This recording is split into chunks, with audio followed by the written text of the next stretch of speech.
자, 오늘 주일 저희에게 주신 하나님의 말씀은 디모데전서 1장 12절에서 17절 말씀입니다.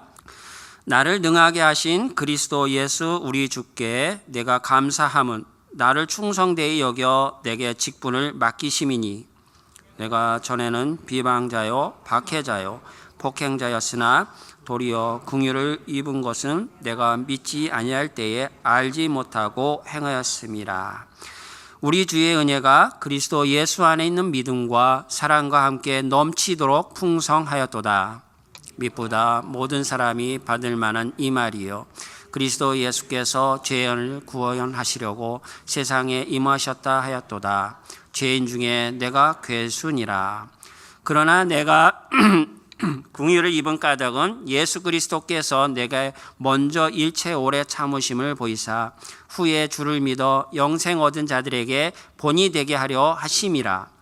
영원하신 왕 곧 썩지 아니하고 보이지 아니하고 홀로 하나이신 하나님께 존귀와 영광이 영원무궁하도록 있을지어다. 아멘. 어느 집사님 간증이에요. 그 집사님은 자기가 예수를 믿기 전에 먼저 교회에 다녔던 아내에게 늘 불만스러웠던 점이 꼭 한 가지가 있었답니다. 그런데 그거는 아내의 은혜 타령이었어요.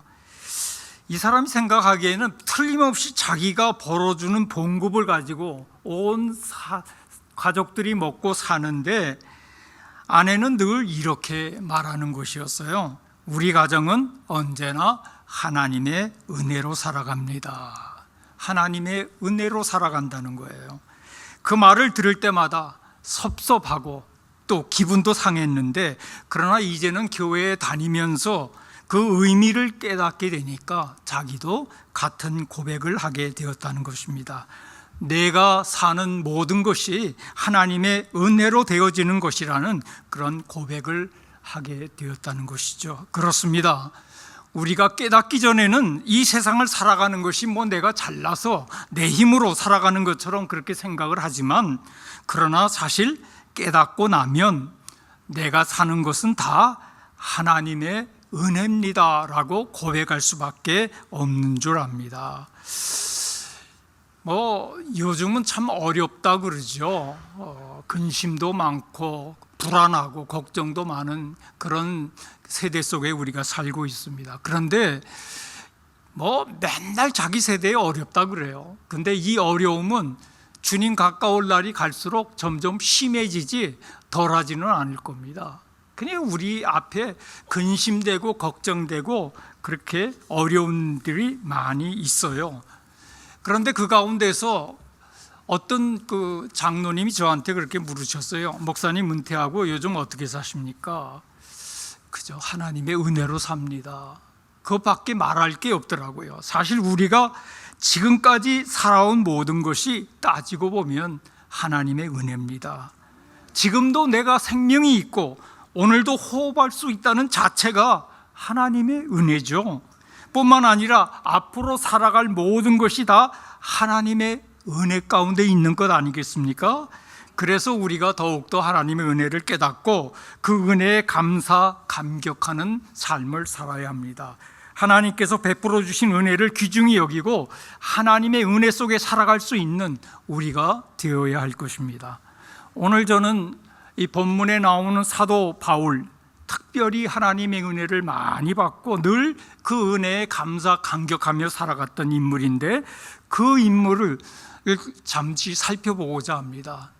지금은 사도 바울은 인생의 지금 종착역 마지막에 가까웠어요.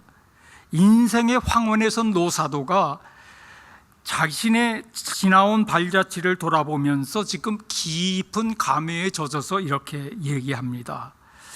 이 사도 바울은 성숙한 꾸밈 없는 자기 성찰, 자기를 돌아보면서 스스로 내리는 깨달음이 어떠한 것인지 오늘 본문을 통해서 세 가지로 살펴보면서 같이 은혜를 나누고자 합니다.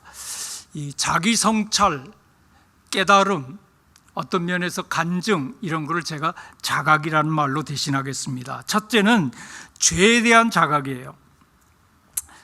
사도 바울이 오늘 본문에 보면 자기가 예수 믿기 전에 어떤 인물인지 세 가지로 설명하고 있어요. 자, 13절 한번 보십시다.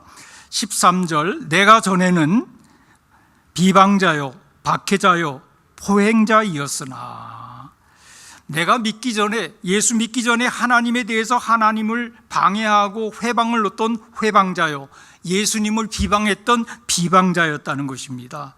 교회에 대해서는 믿는 사람을 핍박하고 잡아 죽이는 일에 앞장섰던 박해자였다는 거예요. 그리고 다른 사람에 대해서, 특별히 믿는 사람들에 대해서는 갖은 포악한 일을 행했던 포행자였습니다.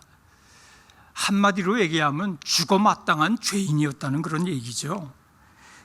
아마 사도 바울은 자기가 젊은 시절 스데반 집사를 돌로 쳐 죽이는 일에 앞장섰던 일을 기억하고 있는 것이에요. 그리고 또 부족해서 다메섹에 있는 믿는 사람들을 박해하기 위해서, 잡아오기 위해서 대제사장의 공문을 받아가지고 말을 달렸던 사실을 기억하고 있는 것이에요. 그런 수치스러운 그 일들을 꾸밈없이 솔직하게 적나라하게 이렇게 표현하고 있는 것입니다. 여러분, 사람에게는 누구나 떳떳지 못한 기억이 있기 마련입니다. 감추고 싶은 수치스러운 일들이 있기 마련입니다. 사람들은 이런 일을 깊이 감춰요. 잊어버리려고 합니다. 그러나 사도 바울은 말년에 이르러서도 젊은 날에 아팠던 기억들을 잊지 않고 그대로 마음속에 기억하고 있어요. 뿐만 아니라 편지를 통해서 그것을 공개적으로 낱낱이 사람들에게 고백하고 있는 것입니다. 또 그뿐만이 아닙니다. 그는 죄에 대한 자각을 자신의 과거의 행적에만 국한시키지 않았어요. 오늘 본문 15절 한번 보시기 바랍니다. 15절 같이 읽습니다. 15절 시작. 믿보다 모든 사람이 받을 만한 이 말이요,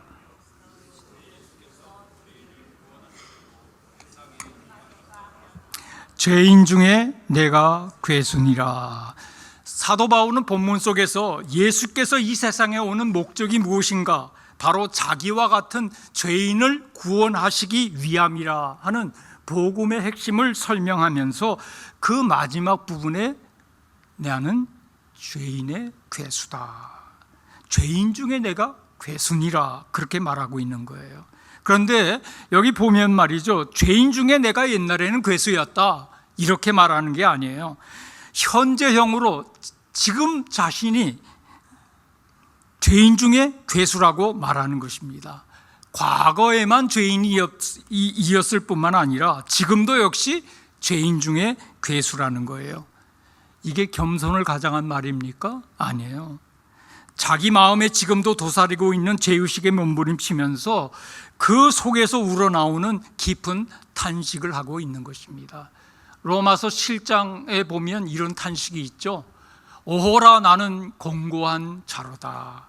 내가 원하는 바 선은 행하지 않고 악을 행한다. 원치 않은 악을 행하는도다 하면서 참 공고한 자라고 고백하는 모습을 우리도 보게 됩니다. 사랑하는 성도 여러분, 오늘 현대 시대에 아마 병폐가 있다면 죄의식의 결핍이 아닌가 그렇게 생각합니다. 죄를 짓고 있으면서도 죄 짓는지 모릅니다. 분명히 잘못했으면서도 잘못했다는 것을 인정하지 않습니다. 그래서 심지어 내로남불 이런 말이 나오지 않겠어요? 진정한 그리스도의 삶은 자기의 죄를 고백하는 데서 시작된다고 해도 과언이 아닙니다. 여러분, 어두운 방 안에 보면 공기가 깨끗한 것처럼 보입니다. 그런데요, 찬란한 햇빛이 비추게 되면 그 안에 뭐가 발견됩니까? 먼지들이 쫙 있는 것을 우리가 다 드러나게 돼 있습니다. 마찬가지로 우리의 영혼이 하나님께, 거룩하신 하나님께 더 가까이 나가면 나갈수록 그 하나님의 거룩한 빛이 우리 마음속을 비추게 되기 때문에 더 내 자신의 부족과 허물을 깊이 깨달을 수밖에 없어요. 그래서 참 성자라는 사람들도 나는 죄인 중에 죄인입니다. 이 어거스틴 같은 사람은 참회록을 쓰지 않았어요? 이 성자라는 사람은 모두 한결같이 나는 죄인이라 그렇게 고백하는 거예요. 뿐만 아니라 하나님께서 내가 짓는 죄를 얼마나 미워하시고 증오하시는지를 깨달을 수밖에 없는 것입니다. 실제로 성경에 보면요, 죄를 짓는 것은 하나님을 업심여기는 것이다, 하나님께 반항하는 것이다, 하나님을 원수로 삼는 것이다, 그렇게 말하고 있어요. 그러니까 죄는 사실은 심각한 거예요. 우리 현대 그리스도인들도 죄의식의 결핍이 많은 것 같아요. 죄하면 듣기 싫어합니다. 그런데요, 우리들은 이 교회 생활하면서 자기도 모르게 그냥 합리화하고 변명하고 그리고 보편화해요. 죄 다 짓는데 뭐 목사님은 안 짓나, 장로님은 안 짓나, 그렇게 생각하면서 다 그냥 합리화시켜요. 그리고 심지어 오늘 우리가 이 참회 기도를 드렸는데, 하나님께서 우리 믿는 자에게 구원을 주신다는 말은 뭐죠? 죄의 형벌에서 벗어났다는 거예요. 우리 짓는 죄의 대가를 받지 않는다는 말입니다. 그런데 믿는 우리가 죄를 져요, 안 져요? 짓죠?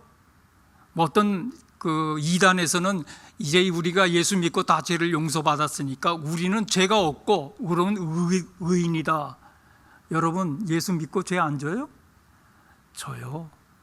여전히 우리 안에 옛사람이 있어서 새사람과 옛사람의 그 싸움들이 계속 진행되면서 우리는 때때로 넘어갈 수밖에 없어요. 죄를 짓죠.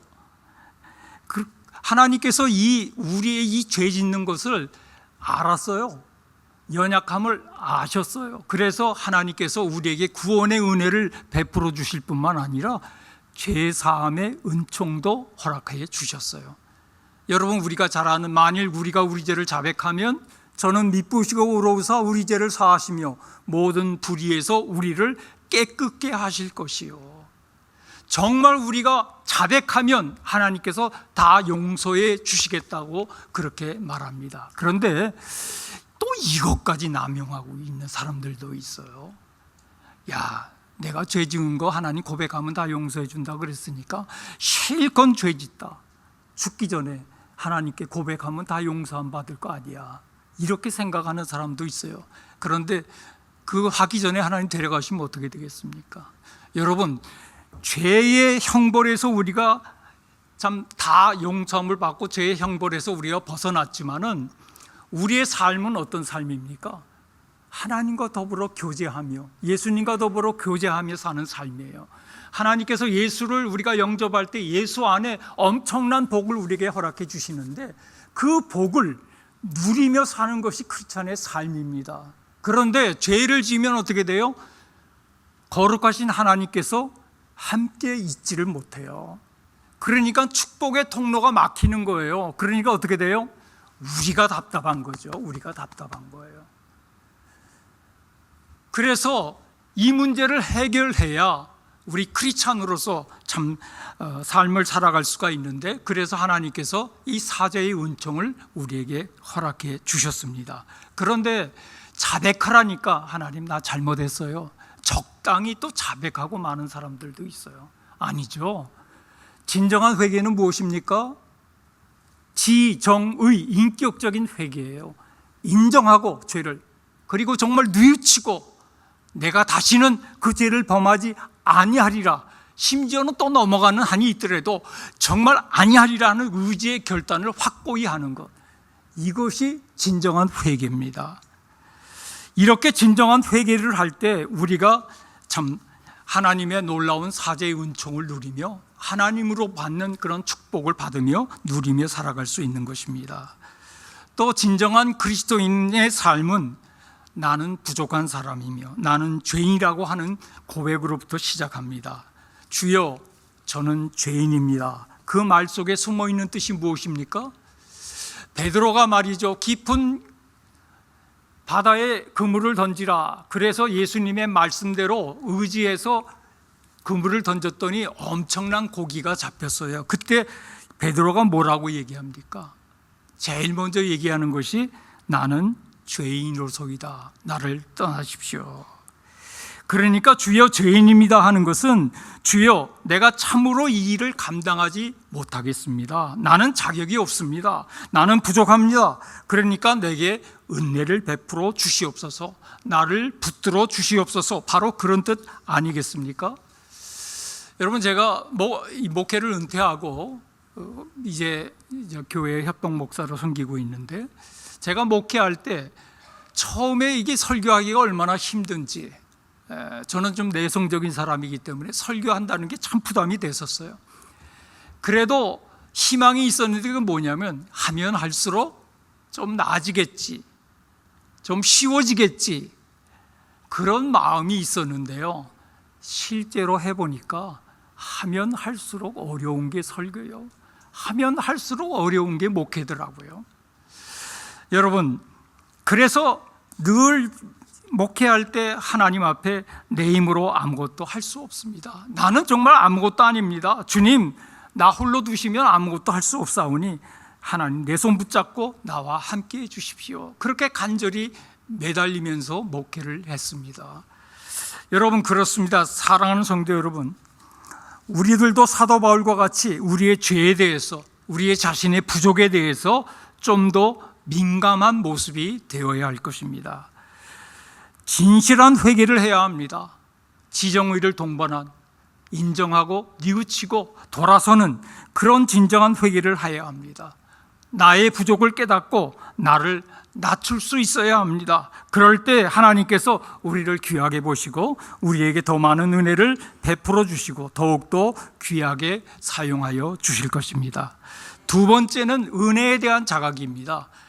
이것은 죄에 대한 자각보다 훨씬 더 중요하다고 저는 생각해요. 그래서 사도 바울은 로마서 5장 20절에 죄가 더한 곳에 은혜가 더욱 넘쳤나니 이렇게 말했습니다. 무슨 말입니까? 죄가 이만하다면 하나님의 은혜는 이 모든 것을 감쌀 정도로 더욱더 넓고 크다는 것입니다. 우리 죄가 아무리 크다 할지라도 하나님 베푸시는 은혜는 그것보다 훨씬 더 큰 것이에요. 오늘 본문 13절에 사도 바울은 이렇게 말하고 있습니다.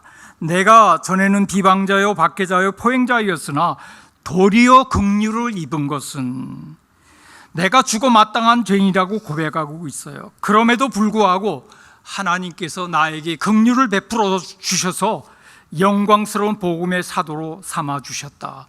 하나님의 백성으로 삼아 주셨다. 천국을 유업으로 받게 해 주셨다. 이렇게 얘기하고 있는 것입니다. 이 얼마나 놀라운 신비입니까? 이것을 14절에 보면 사도 바울은 은혜라는 말로 표현하고 있어요. 우리 주의 은혜가. 이거 다 은혜라는 거죠. 사도 바울은 누구보다도 하나님의 은혜를 깊이 깨달았던 사람이었어요. 고린도전서 15장 10절에 보면 나의 나 된 것은 하나님의 은혜로 된 것이다. 그러니까 나가 지금 현재 나 된 것은 내 힘으로가 아니라 전적으로 하나님의 은혜라는 사실을 고백하고 있습니다. 저는 한번 이렇게 생각해 봤어요. 사도 바울이 아마 이 시대의 찬송가를 가지고 찬송을 부른다면 어떤 찬송을 부르면서 감격할까? 저는 개인적으로 한 찬송가 310장이 아닐까 그렇게 생각해 봤습니다. 거기 가사를 보면 하나님의 은혜로 있을 데 없는 자 왜 구속하여 주는지 난 알 수가 없도다. 왜 내게 굳센 믿음과 또 복음 주셔서 내 마음이 항상 편한지 난 알 수 없도다. 왜 내게 성령 주셔서 내 마음을 감동해 주 예수 믿게 하는지 난 알 수 없도다. 여러분은 그 이유를 알고 계세요? 사도 바울은 이 문제에 대한 해답을 정확하게 분명하게 알고 있었던 사람입니다.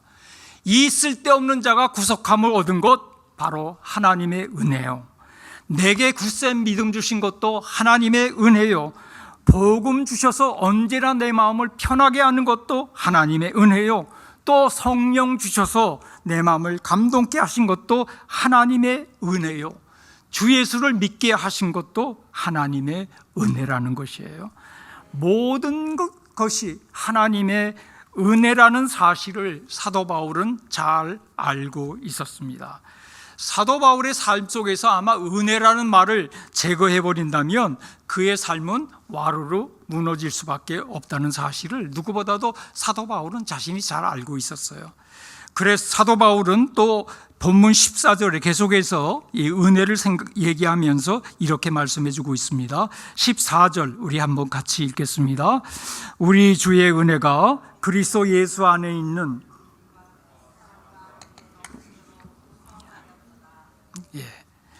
믿음과 사랑과 함께 넘치도록 풍성하였다. 하나님의 은혜가 넘치는 풍성한 그곳에, 하나님의 은혜의 강물이 흘러 넘치는 그곳에 하나님께서 우리에게 주신 선물이 두 가지 있다는 거예요. 그게 뭐예요? 믿음과 사랑입니다. 그렇습니다. 우리가 하나님의 은혜를 받으면 받을수록 우리의 믿음이 더욱더 풍성해집니다. 더욱더 보배로워집니다. 더욱더 굳세집니다. 우리가 하나님의 은혜를 받으면 받을수록 우리 마음속에 하나님의 주신 사랑이 더욱더 붙돋아집니다. 풍성해집니다. 넘쳐납니다. 그래서 하나님의 은혜는 중요한 거예요. 귀중한 거예요. 하나님의 은혜를 더욱 사모하면서 하나님의 은혜를 더욱 많이 받아야 할 것입니다. 이 세상에는 많으면 많을수록 좋은 것도 있지만 많을수록 나쁜 것도 있어요. 그렇죠? 얼굴에 주름살이 많이 생기면 좋지 않죠. 나이를 많이 먹어가는 것도 나이를 먹어가다 보니까 그렇게 썩 좋지가 않아요. 근심 걱정도 많으면 좋지 않아요. 남에게 욕을 많이 먹는 것도 별로 좋지 않습니다. 그러나 하나님의 은혜는 많이 받을수록 좋은 거예요. 그래서 하나님의 은혜를 더욱더 사모하면서 많이 받아야 합니다. 그래야 우리가 하나님께 더 귀히 쓰임을 받고 우리의 삶 속에 평안함과 새 힘을 가지고 살아갈 수가 있는 것입니다. 그런데 하나님은 은혜가 풍성한 하나님이세요. 우리에게 날마다 풍성한 은혜를 주시기를 원합니다. 하나님의 은혜는 값없이 주시는 은혜예요. 우리가 잘나서 하나님 마음에 드는 일을 해서 주는 게 아니라 값없이 주시는 은혜이기 때문에 우리의 마음속에 그 은혜를 그냥 받고 누리면 돼요.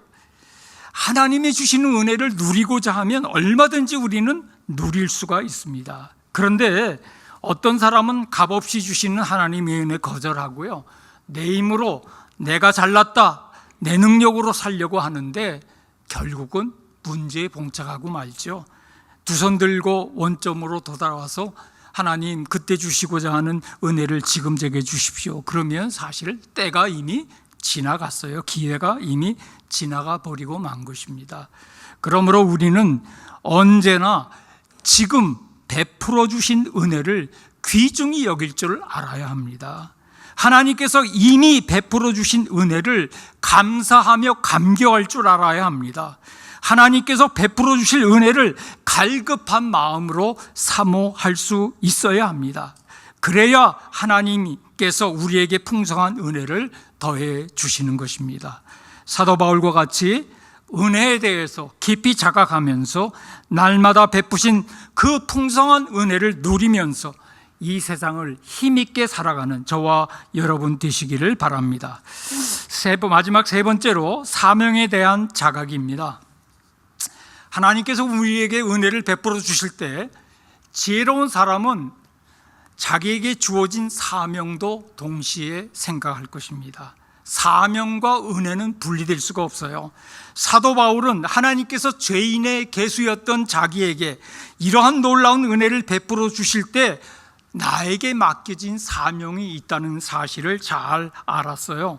오늘 본문에 보면 사도 바울이 깨달은 사명을 두 가지로 말씀해 주고 있는데, 첫째가 본보기로서의 사명입니다. 16절 한번 보죠. 16절 같이 한번 읽습니다. 그러나 내가 긍휼을 입은 까닭은 예수 그리스도께서 내가 먼저 일체 오래 참으심을 보이사 후에 주를 믿어 영생 얻는 자들에게 본이 되게 하려 하심이니라. 본이 되게 하려 하십니다.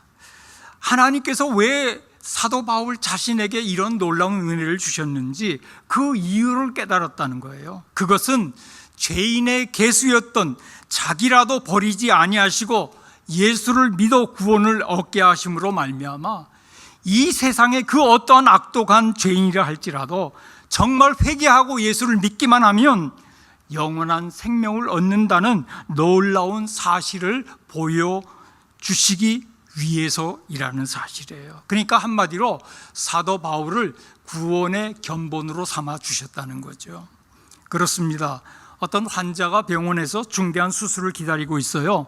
생사를 가름하는 그런 수술이었습니다. 그럴 때 어떤 사람보다도 똑같은 병을, 똑같은 수술을 받고 완쾌되어서 이 건강한 사람이 와서 나도 똑같은 수술을 받았습니다. 그런데 이렇게 완쾌되어서 건강하게 되었습니다. 당신도 건강할 것입니다. 이런 말 들려준다면 얼마나 용기가 붙어주는 말이 되겠어요. 그러니까 사도 바울이 지금 얘기하는 것은 바로 그 한 가지 이유 때문에 사도 바울은 오늘 본문에서 자기를 수치스럽고 부끄러운 과거를 숨김없이 낱낱이 고백하고 있는 것입니다. 사랑하는 성도 여러분, 여러분의 지나간 발자취를 한번 돌아보시기 바랍니다. 한때는 혹시 사도 바울과 같이 하나님의 일을 회방하고 예수를 비방했던 그런 비방자가 아니었습니까? 죄인의 개수였습니까? 그래도 낙심할 필요가 없어요. 비록 내 지나간 삶이 십자가의 강도와 같이 막 죽어 마땅한 죄인이었고 탕자와 같이 매맞은 일만 많이 했고 고멜과 같이 수치스럽고 음란한 짓을 많이 했다 할지라도 정말 우리가 두 손 들고 하나님 앞에 나아간다면 우리 주님께서는 우리를 버리지 아니하실 것입니다. 주님의 품 안에 안아주시고 주님의 십자가에서 흘리신 보혈로 우리를 깨끗하게 씻어주실 것입니다. 죄사함의 은총을 허락해 주실 것입니다. 우리 마음속에 평강을 주실 것입니다. 그리고 우리에게 영원한 생명을 허락해 주실 것입니다. 바로 이것을 위해서 하나님께서 사도 바울을 본보기로 삼아 주셨다는 거예요. 두 번째는 본문 12절에 보면 사명자로서의 인생입니다. 12절 우리 한번 같이 보시겠습니다. 우리 주께 내가 감사함은 나를 충성되이 여겨 내게 직분을 맡기심이니. 나에게 무엇을 맡기셨다고요? 직분을 맡기셨다고 그랬습니다. 이 말은 뭐예요? 하나님께서 내게 주신 사명이 있다는 거예요. 이 짧은 한 구절이지만 이 속에도 사도 바울은 중요한 것을 세 가지를 우리에게 말씀해 주고 있습니다. 첫째, 나는 하나님으로부터 사명을 받았다고 하는 긍지와 자부심이 있다. 둘째, 비록 부족하지만 하나님께서 나를 충성되이 여겨주신다는 것에 대한 깊은 감사가 있어요. 그리고 세 번째는 나를 홀로 두지 아니하시고 이 사명을 감당할 수 있는 능력을 주신다는 확신이 있습니다. 사도 바울은 이 사명을 붙들고 사명에 살고 사명에 죽었어요. 실제로 사도행전 20장 24절을 보면 내가 달려갈 길과 주 예수께 받은 사명 곧 하나님의 은혜의 복음을 증거하는 일을 마치게 함은 나의 생명을 조금도 귀한 것으로 여기지 아니하노라. 그렇게 말했습니다. 사도 바울은 죽어마땅한 자신에게 이 놀라운 은혜를 베풀어 주신 것을 바로 자기를 이방인에도 사도로 삼아서 땅끝까지 중임되어 복음을 증거하라는 그 영광스러운 사명을 맡기시려고 하는 것임을 잘 깨닫고 있었어요. 그래서 사도 바울은 그 사명 붙들고 오직 예수 그리스도만을 위하여 살고 예수 그리스도만을 위하여 죽는 삶을 살았습니다. 실제로요, 이 사도 바울은 많은 핍박을 받았어요. 유대인의 핍박도 받았고 이방인의 핍박도 받았고 많은 위험을 당했습니다. 매도 맞았습니다. 감옥에 여러 번 끌려갔습니다. 결국 로마의 감옥에서 목에 칼을 받고 순교했습니다. 예수 그리스도를 위해서 마지막 남은 피 한 방울 남김없이 다 쏟아 부었습니다. 사랑하는 성도 여러분, 죄인 중에 괴수된 우리들에게, 죽어 마땅한 우리들에게 하나님께서 내 생명 거둬가지 아니하시고 지금도 이 세상에 살아서 호흡할 수 있도록 만들어준 이유가 무엇이겠습니까? 그 목적이 무엇이겠습니까? 우리가 이 세상에 아직도 해야 할 사명이 있기 때문에 하나님께서 우리 살려주시는 거예요. 그렇죠? 우리 크리스찬의 보편적인 사명, 저는 세 가지로 간단하게 설명해 보겠습니다. 이 가정에서의 사명이에요. 남편으로서, 아내로서, 부모로서, 자식으로서 이 사명. 우리 가정의 사명이 있기 때문에 내가 지금 죽으면 안 되지, 얘가 다 클 때까지 내가 살아야지, 그런 얘기 하잖아요. 가정에 내가 해야 할 사명이 있으면 하나님께서 우리 살려주십니다. 또 사회에 대해서, 세상에 대해서 우리는 어떤 사명이 있습니까? 뭐 여러 가지 얘기할 수 있지만 간단히 얘기하면 빛과 소금의 역할을 감당할 사명이 있어요. 이 빛과 소금의 역할을 감당하는 것은 내가 주님을 따라가는 주님의 참된 제자가 되어서 주님의 인격을 본받고 주님을 닮아가면서 이 죽어가는 세상 죄인들에게 하나님의 복음을 증거하는 증거자로서의 사명, 그것이 빛과 소금의 사명, 그런 사명이 우리에게 있어요. 그러니까 내가 지금 살아있으면 여러분 이렇게 생각하시면 됩니다. 아직도 내 주위에 예수 믿을 사람이 있으니까 하나님 나 살려두신 거구나, 나를 통해서 복음을 전하시려는 그런 계획이 있으시구나, 그렇게 생각하시면서 열심히 주위를 살펴보세요.